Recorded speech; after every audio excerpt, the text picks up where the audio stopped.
A mi se m'ha caigut el món en terra. Jo m'he assustat molt. Jo no sé per què m'esperava peix, i quan he vist els pollastres a can picada i la costella de porc, dic, la mare de Déu.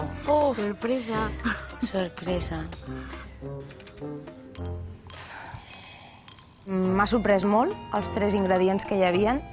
La veritat és que en un principi no sabia per on començar, perquè per mi són 3 ingredients que no estaven gens relacionats un amb l'altre. Farina, oli, Robert.